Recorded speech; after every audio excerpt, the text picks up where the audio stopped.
Welcome to Ethical Edge Insights, conversations with changemakers, a space for deeply reflective conversations with those shaping our world. Here we explore their journeys, their greatest challenges, their most significant contributions to date, the contributions they seek to make, and how ethics have shown up along the way. Join us as we uncover the stories that shape our shared future. So, hello, Matthew, from podcast title is Happy? Researching Happy. Thank you. So we're going to delve into your podcasting experience and a little bit about who you are, and might just get you to start with telling us really about you and your career, and then what inspired you to start the podcast. Sure. Yeah, no, thank you. So yeah, my name's Matthew Iasiello. I'm a mental health researcher based in Adelaide in South Australia. And I've kind of a bit of a convoluted pathway of how I found the sort of mental health promotion space. But long story short, I was working in a lab in a big biomedical research institute, and was really just at the start of my research journey, was kind of just looking around for different projects and was working on something, but I wasn't fully in love with it. And just so happened that this new team started up at that institution, which was all about this idea of promoting mental well-being. And so that was like 10 years ago, basically 2015, and have kind of been doing it ever since. And so we've come a long way in the sense of what we've been doing and the different projects that we've worked on. And it's really been quite across the Australian society in terms of trying to deliver sort of psychological skills to improve mental well-being. In prisons, in workplaces, in primary schools, in aged care, tradesmen, kind of across the boat and across the what am I trying to say? Across the board, not the boat. And I've done a PhD in the process, basically, really with an eye both for the research, but for the work that we do too is really what we call translation. So making sure that we're taking the valuable stuff from the research world and then turning it into real world, solutions and real world impact. Application, yeah. Application, yeah, exactly. And so, I love podcasts. I'd say I'm addicted to listening to podcasts. I'm actually trying to probably change that a little bit because I just had speakers in my ear nonstop. So that was like, you got to take a little bit of a break. Um, and what I love about them is I think where, this conversation and this series is going as well, which is really cool, which is the stories basically in the background. Particularly for me, I like listening to all these comedians, and I think the whole comedy world is like exploding again, because people are getting invited, behind the curtain basically, and they're seeing this new element. And so that was really a bit of the inspiration for me to have the same kind of conversations, but with other academics. Mm-hmm. I know that, the stories that we hear, Wendy-Ann, at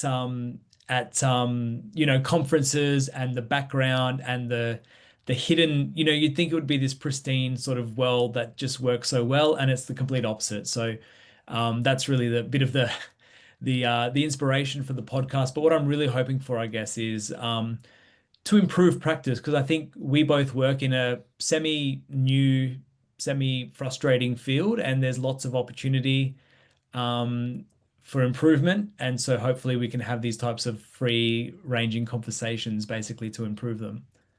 How long have you been doing your podcast for? About 2 years. Mm-hmm. I've had two children in that, like my wife and I've had two children in that time. So I've taken some pretty decent little sabbaticals from the podcast, but roughly every sort of 2 weeks, a new episode comes out. I'm up to episode 50. Mm-hmm. Nice. And how long do they go for? As you'll find, I think from this conversation, I don't have a lot of structure in most of the parts of my life, and the podcast is no exception, but they're generally within like 50 to an hour and a half, something like that. Mm-hmm. So you were in research. Is that where you began? No, well, it depends what you mean by began, I guess, but I actually took a few years off of university and stuff like that and opened up a takeaway pasta business with my friend. So something like totally random. And like a lot of the work that we do is centered around purpose. I think I was probably someone who didn't think much about his purpose, as kind of an 18-year-old, or, you know, I just didn't think about it. It just wasn't something. So I finished an undergrad degree, which was kind of in sort of general biomedical science, and still felt myself with no direction. And so just did something else, and then returned back a couple of years later, that was then to breast cancer research before I then joined that research institute. Have you? I have a recollection of a conversation you and I had about the institute that you're currently working in, and its foundational structure that was there. And I'm trying to remember the bits and pieces because you told me so much information that was very useful, particularly in relation to my work with the Coaching Ethics Forum. And Yes. it's like 3 years ago. So I was trying to find my way through how to set up the forum. And it's really interesting how you guys have grown from where you began to where you are now. Did you want to share a little bit of that? Yeah, yeah, no, thank you. So yeah, we were a small team within this big biomed institute, and so it's quite an impressive thing that they've pulled off, basically, to get this institute up and running. So it's quite uncommon in the sense that there's three sort of major universities in South Australia where I live, and they all collaborated together to put together this big institute. And it looks really cool. If you Google it, it's the SAHMRI, SAHMRI, and people call it here the cheese grater. If you Google it, you'll see what I mean. And and so we were one small team within that, right? And because we were doing something that, like, a lot of sort of traditional medical research grants don't fund, which is the promotion of mental health, we had to come up with different ways, basically, of funding ourselves. And so what that looked like was selling services in the form of sort of skills training and assessment and these sorts of things, to sort of subsidize our research. And as that sort of turned out, we actually spun out as a for-profit business out of SAHMRI, Mm. still owned by SAHMRI, which is a charity. So it was kind of a funny scenario, but having spun out meant that we could do some more commercial stuff. Um, and we've recently actually been acquired. So, couple more twists and roundabouts in the story, basically, but we're now actually owned by a big charity that you might remember from your time in Australia, which is called Camp Quality, Yeah. a national charity which supports kids with cancer and their families. Yeah. And so they also had a sort of a subsidiary business that was um, doing wellbeing promotion and turning profits back into the charity.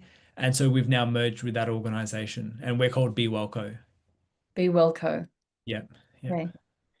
So touching back onto your time at restauranting and things that you've learnt about yourself from then through to now, is there a thread line through that? Does that influence any of your work now?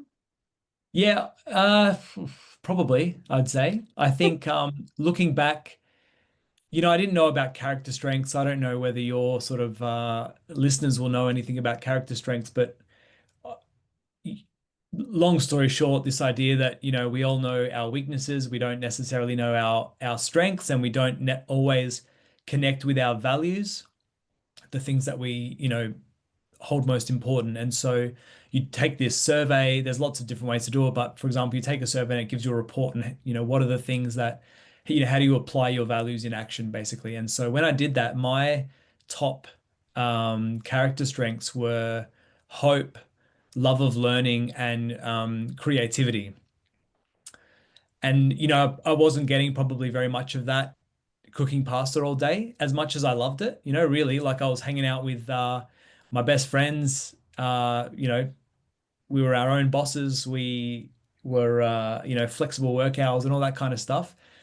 Um, but I just was doing the same thing every day, basically. And so, when your character strengths is things around new ideas and different Mm. different problem solving challenges and things like that, it gets quite difficult to do sort of something a little bit more repetitive. And so I think I was just distracting myself with different things, which is why I think, yeah, it became obvious like I need to go back to the research world. Mm. And yet you're in podcasting, which I think feeds every one of those three strengths you've mentioned as Yeah, well. absolutely it does. Yeah, absolutely. Nice. That's a nice flow through, even if you found it a little bit later. Oh, complete like yeah, I feel like I've just totally stumbled backwards over all of this stuff. So, if I told a nice succinct story, it didn't feel succinct in the process, but that's okay. That's part of the fun. Yeah. And so what was it exactly that had you decide to do researching happy podcasting specifically? Well, yeah, I mean, I haven't made too much of it yet, but I guess this idea that most happiness researchers are sort of semi-miserable because research itself is a little bit miserable. So I am happily researching happiness personally, although there's lots of annoying moments. But the idea is, there's this whole field of people, and there's multiple fields of people who are researching happiness, and they all have a different take. They Mm. don't generally speak to each other. And there are very few people who actually take the time to consider the other disciplines and what they're up to. So I've been really intentional wanting to hear from all the fields that I don't know anything about. So, I know a little bit about psychology and positive psychology, but things like economics, philosophy, sociology, anthropology, medicine, epidemiology, public health, the list really goes on. Like I say, I've had about 50 guests from around the world, and yeah, it's a thrill basically to learn from them. Have you thought about holding round tables? I literally have just had a debate. That was like so that I just published that this morning. I saw that. I'm going to listen to it later. Yeah. Yeah, thank you. And I think someone that you've had as a guest in a previous world as well, right? So, um, I would love to do that. The issue that I face is that Australia is in very inconvenient time zone for most of the rest of the world, as you will remember. And so I'm basically waking up super early or Mm. staying up late to have these conversations. So if I wanted to have like an American and a European say, like I'm getting up at 4 a.m. or something. So I'm kind of happy to do that. I just have to also organize schedules. And like I said before about structure, that's not my strength. That's for sure. So if I had like a an executive assistant, I think I'd be dangerous. Yeah, I think we all would be better off Yeah, that's true. as executive assistants. Everyone's got their strength, and assisting myself is not necessarily one of them. I hear you. Yeah. So, of amongst all your 50, is there a standout conversation? And maybe it was the one you've just released. You know, I honestly, I press the button to stop record, and then I go out of my little office here, and my wife says, "How was it?" And I say, "You know what? That was the best one." Like the last one was always the best one, but I do have to say this last one was the best one, purely because the background is that I've only ever really just had casual conversations with all these academics. I don't generally push too hard on them Mhm. in terms of like pushback. I just kind of listen and learn. But I'm slowly finding my voice, I think, and figuring out what it is I want to do with the podcast because I'm also pretty happy to figure that out on the run. Um, but yeah, this one, so it was with this was anyway, so this one was set up basically as a debate. Mhm. And I think there's a massive gap for this kind of thing because we go to these academic conferences, and that's where we met at one of these academic conferences. And Right. they're all kind of nice and people share their work, but there's not really these critical conversations. And when they are critical, I think they're very unhelpful because they're mostly just attacks on people's work, Yeah. like And they're just being behind the scenes. They're the quiet conversations behind the polished front face that we. yeah, yeah. Whereas, so what we were able to do with this conversation, so that was with Professor Todd Kashdan, and Dr. Ari Mountbatten O'Malley, who's a philosopher, and Todd is a clinical psychologist slash kind of positive psychologist. Really just able to just share ideas and sort of say, well, how do you see it from psychology? How do you see it from philosophy? What have we missed here? And as it turns out, heaps, heaps, basically. And so yeah, I don't think, and if you do listen to it, I'd love to hear your thoughts, but it starts off pretty polite and then it gets a little bit heated, which took me by surprise. Yeah. And then it kind of calmed down again. But the heated part was because we were just stepping on each other's like terminology a little bit. I think we all agree, right? But the way we speak about it in our field versus the way that, say, philosophy speaks about it, we kind of have the same principles, but we express them differently. And I think the once we got over the mountain of the sort of the heated bit, um, we realized that we're actually all on the same page. And so that's why I thought there was this huge value here of you just have to have the space to have that conversation. It helps that those two know each other, not heaps well, I think, but they know each other enough to say like, I'll bear it, for this uncomfortable bit. Um, There's enough uh, respect, professional respect there to be able to run with it and hold it. Yeah. exactly. Yeah, exactly. And so yeah, that was a lot of fun. That was a lot of fun. And I really hope that a lot of people listen to it basically in the field, because there's a lot of really tough questions that we need to answer. Mhm. And I'm a little bit, one part of me wonders whether it can just be brushed under the carpet a little bit because that's what's happened in the past. So I don't know. We'll see. What do you mean can be brushed under the carpet a little bit? I think that so this field, I don't know how much sort of background to pos psych people will have, positive psychology people will have in the audience, but the field sort of has a long history, but it kind of formally kicked off in the sort of early 2000s. And I think a lot of people were very critical of the field in those early days, and the field hasn't really actually done much to address some of those early criticisms. It's kind of just put the blinkers on and just run head first. And one part of me thinks that that's important because you do have to start somewhere. Um, but sort of 25 years on, some of those questions really haven't been addressed, and they're kind of they're the same issues that came up in our conversation. So, you know, it's just pretty easy to like one of the major things that we talked about is the fact that this whole research world is quite siloed. So if you just want to stay in your silo, you basically can. Mm. There's no reason why you should put yourself out there and sort of engage in some of these more critical conversations. So we'll wait and see. I imagine the um the the depth and the breadth of the knowledge we gain from going broad as opposed to research normally tunnels in and goes Yeah, deep forever, particularly if you're in a university, because they like to get you on a theme and you keep digging away at that at every possible little link you can find. We'd probably be better off, actually. The knowledge would come out from the more collaborations across different domains. I I absolutely agree. I think that like one of the things that came up, I think Eri, the philosopher, was sort of saying like how much like do we even need science to tell us some of these answers? Like we can just think our way through some of these answers. And so that's sometimes true, not always true, right? But because academics, I think it can be a bit of a game. You've got all these KPIs that you have to meet, and it's like you better publish all these papers, and they have this kind of saying, which is publish or perish. Like if you don't get your papers published, your career is not going to go very far.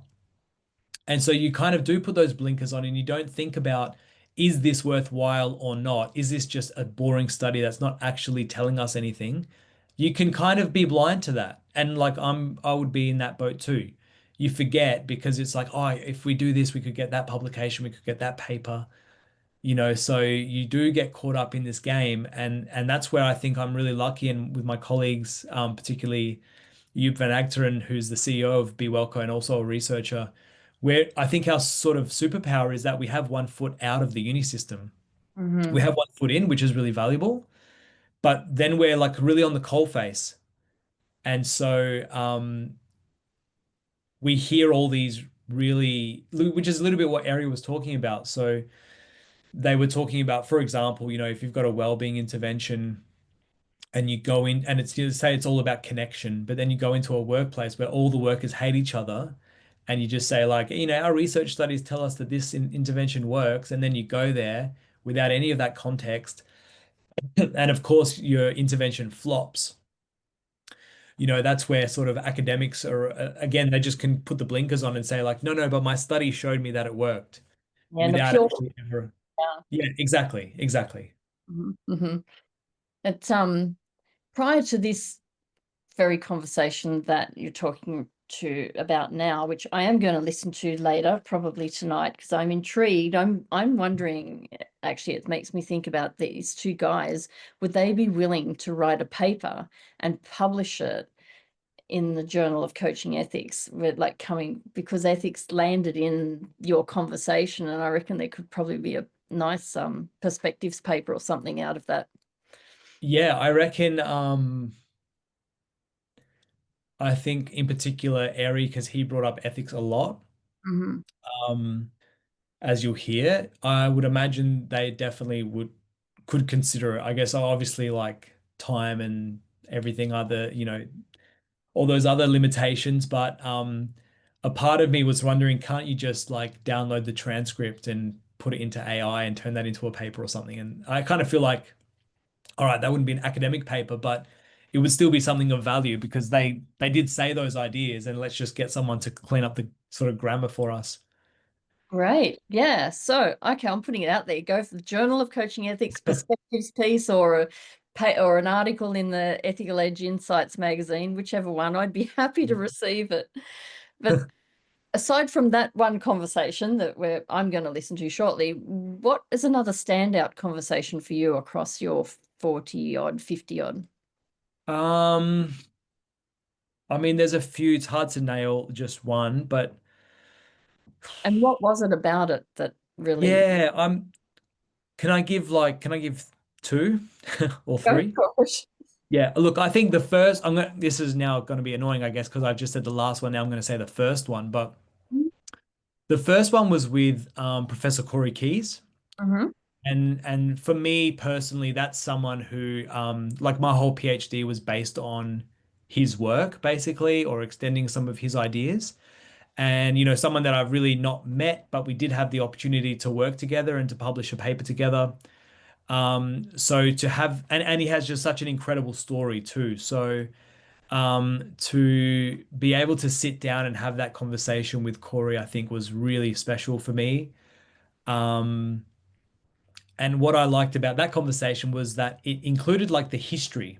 So it wasn't just about, here's the science and here's the results. It's like, here's what I was thinking at the time, and then this is what I was thinking about kind of in the 80s, or like it's just, this has come up a few times, but here's something that happened to me, in my high school years, and I always was wondering about that, and then that's what led me down to this path. So, those kinds of narratives I think just really draw me in, and they're really interesting. And to be honest, it kind of demonstrates that science isn't necessarily as like black and white and sterile as we might make it out to be, particularly I think psychology, which is not necessarily a problem. We just have to recognize it, that, people chase down the ideas that are interesting to them or that are personally relevant to them. And then we end up having more studies on those topics. Um, It's true. but I I mean, have to, yeah, think sorry. about those early psychologists, theorists, philosophical theorists. A lot of their, and they're famous now in psychology, and yet their theories were based on their own personal reflections of things going on for them in their life, or for what they saw in the therapy room when they were giving therapy. And there was no other science around it that you would go and give statistics for. It was really just reflections and pulling Yeah. together ideas to build a theory. And so it has its place, but we don't do that so much anymore, I don't think. No, exactly. And I think that's again like pointing to sort of Aries' argument of why don't we pair up a psychologist and a philosopher and just see where they land? Mm. And your other one? I'm gonna say like yeah, obviously there's been lots of really great conversations, but I'm feeling the there's a other bit one. of tension there about highlighting one against the other. And Well, but I've liked them for all different wonderful. reasons. I'll say like one that I personally loved for my Mm. own, like purely for my own benefit, was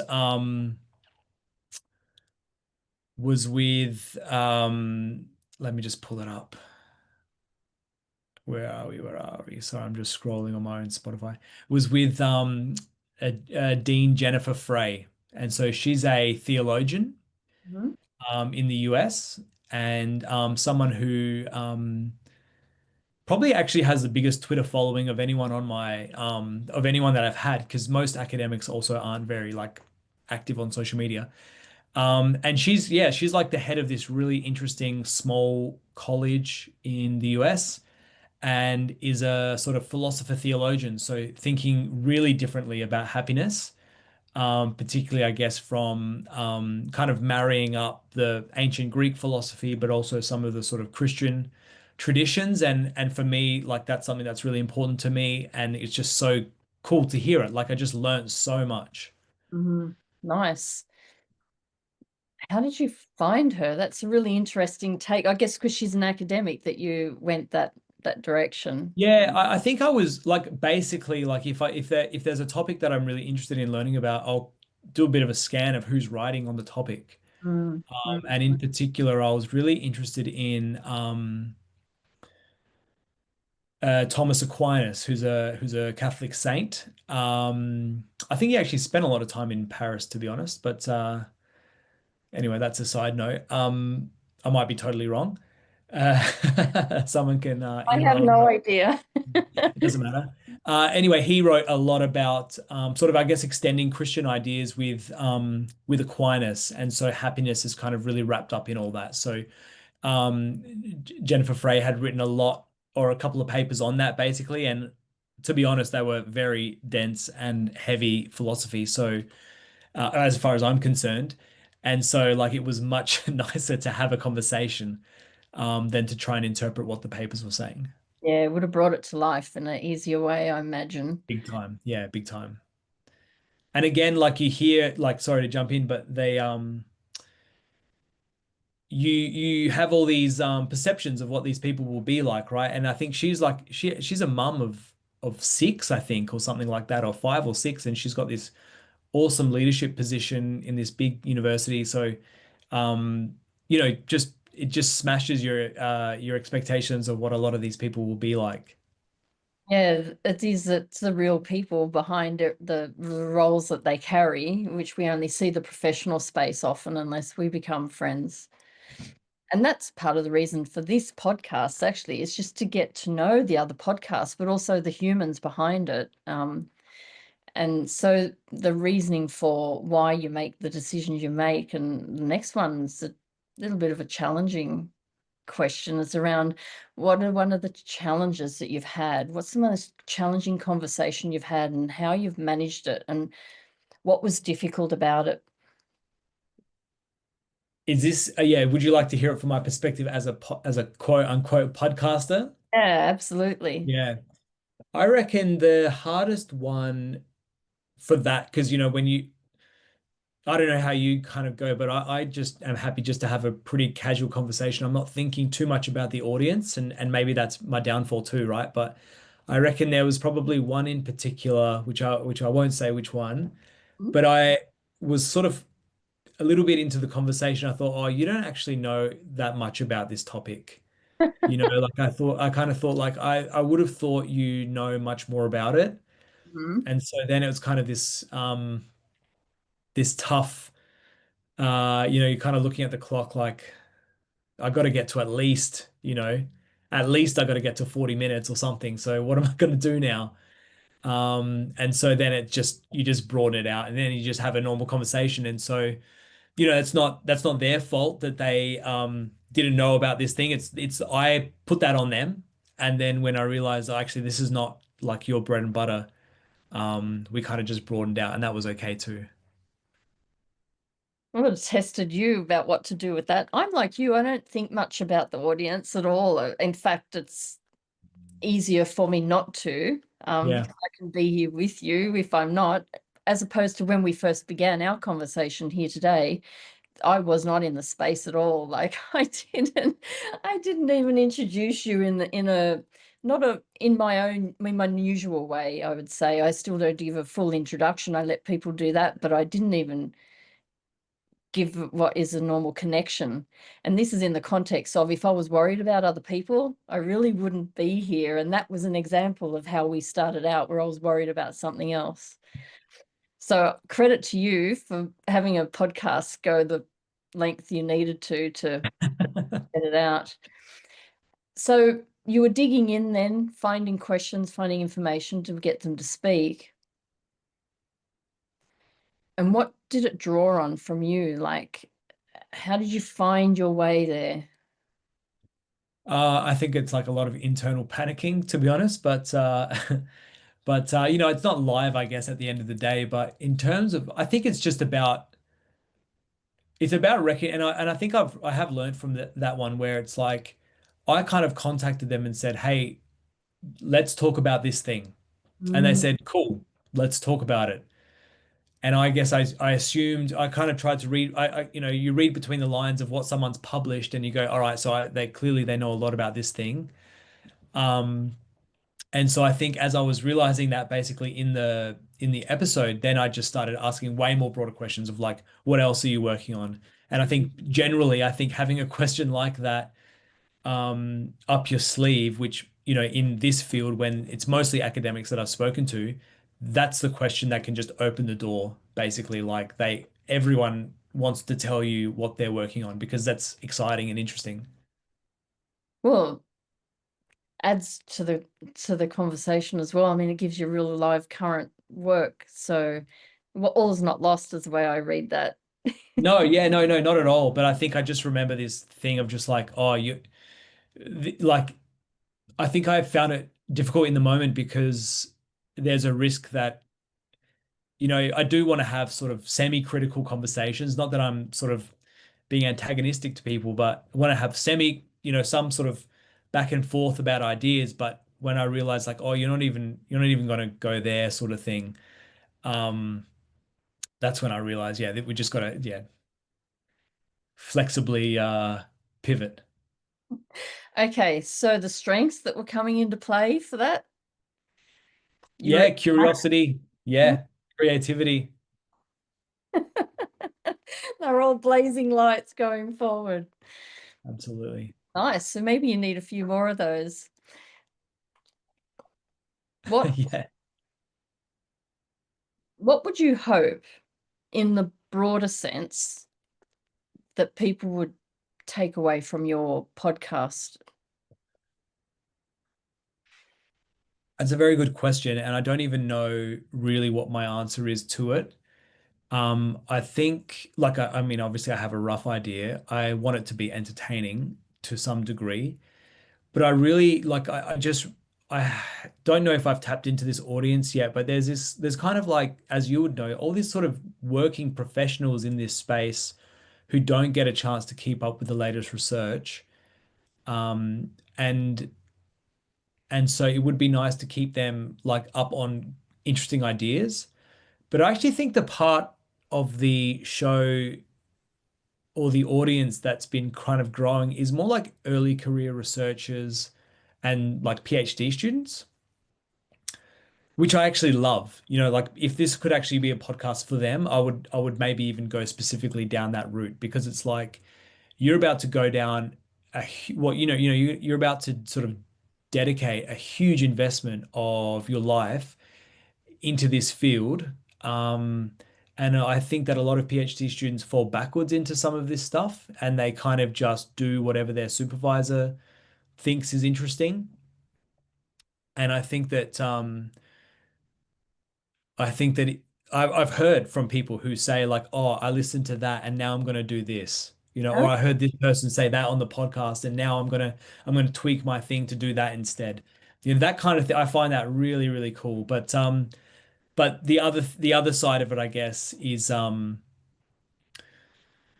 thinking about yeah, how can we improve the field? Because as I mentioned in the that debate, there's these. It's very rare that it happens, but someone will write a research paper, someone might write a reply to it, and then maybe there's a reply to the reply. But this is like, years apart, or it happens over the scope of 2 years, at minimum. And that's just not quick enough, basically for ideas, because at the end of the day, I think we do get clearer as a field if the people, if others even read them, first of all. So, I think Todd and Airy in their debate today could have gone back and forth in some academic papers over the next 18 months, or they could have ignored each other. But instead, in a 1 hour conversation, we actually got to the bottom of something. Wow.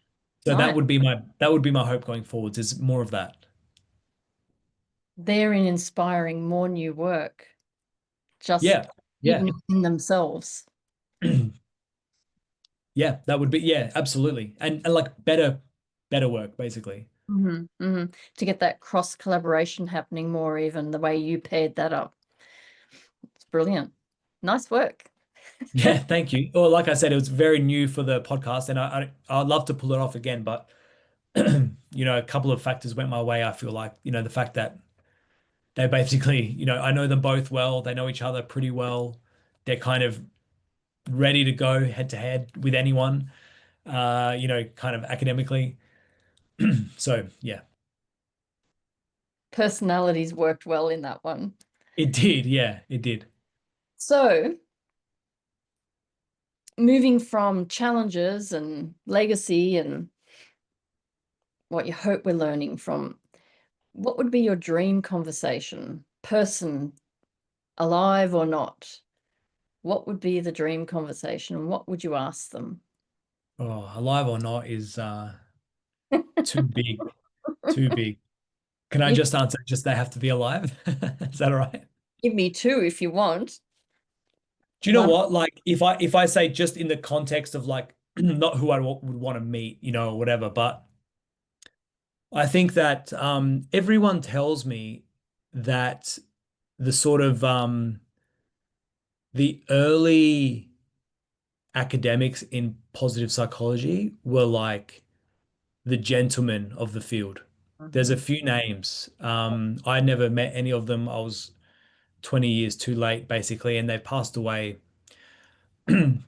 Not to say, obviously, that the people who are still working in the field aren't necessarily, gentle people, whatever, but a couple of those, and everyone says they were just amazing. So, um, in particular, I think Mihaly Csikszentmihalyi, who's a big flow researcher, um, because I just, particularly for those kind of characters, I really like list, which is came up a bit with Keys as well. It was like, what was it like when you were there thinking we should do this thing, and then you've pulled it off? Yeah, That kind of idea. yeah, yeah. Okay, and what about alive? Um,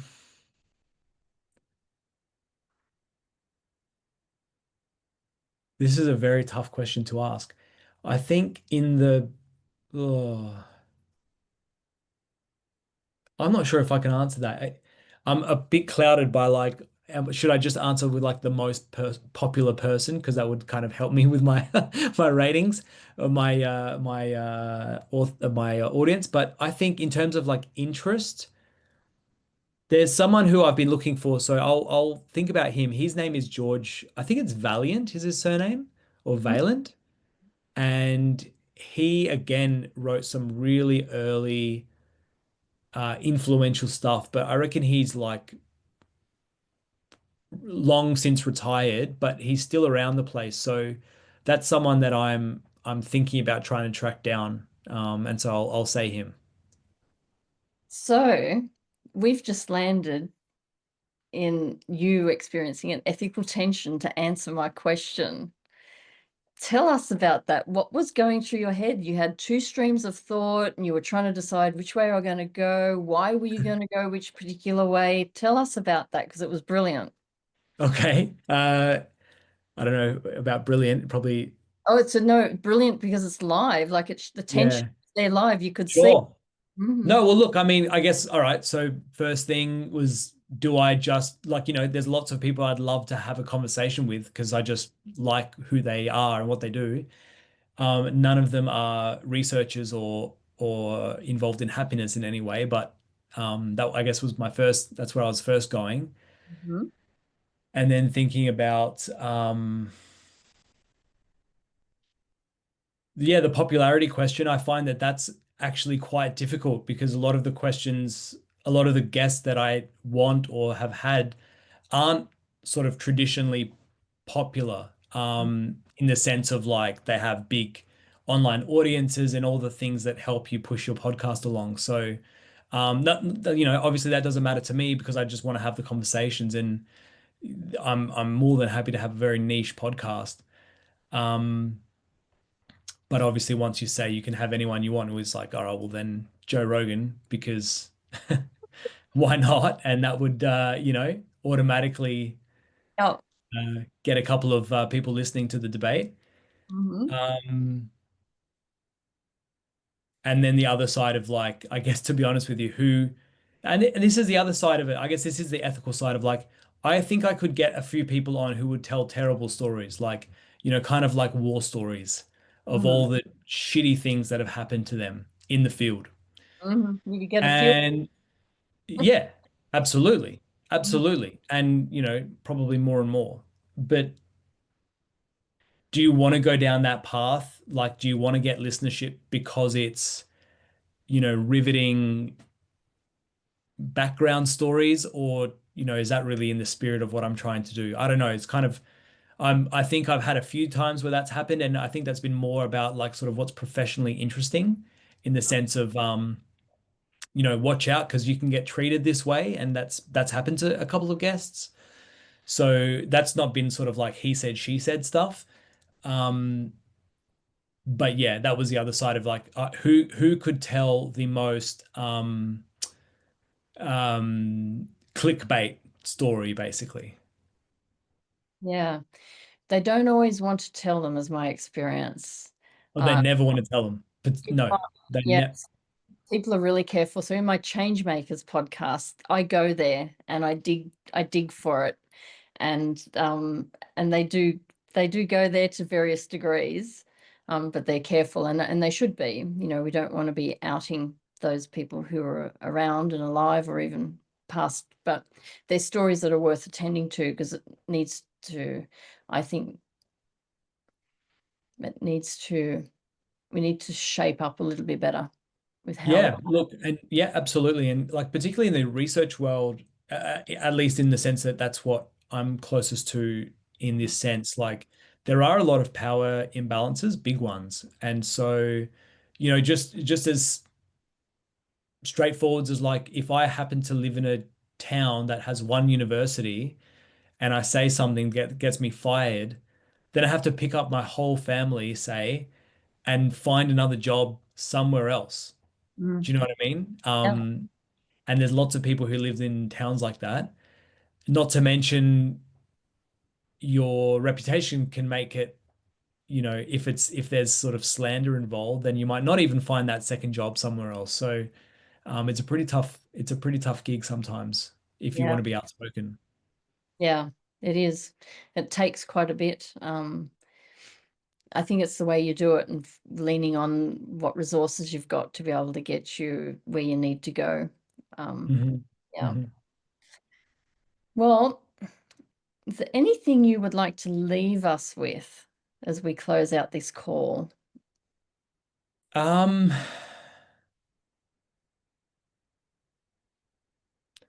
no, I think firstly thank you for the opportunity. I hope that this has been interesting to people. Anything to leave you with? I don't know. I think my thing would just be, yeah, I guess I talked about it a little bit, but just this idea of finding direction and purpose. Like, I can't believe now how rare it is that people actually stop and think about these questions. I Hmm. know there's lots of people now talking about like philosophical health, Hmm. which is kind of like, are you philosophically healthy? Like, are you living in line with your values? Are you doing the things that you think are important? And 9 times out of 10, I think people are not. We're just living on autopilot. So I think that's what I was doing a little bit. Maybe I'm still doing it to some extent, probably. But yeah, let this be like a little mini wake-up call. Nice. Thank you so much. I've actually enjoyed this conversation. So Thank you. it's been intriguing and interesting. And I liked pushing you a little bit too. So that's always fun. Cheers. So thank you very much, Matthew. No worries. Thank you.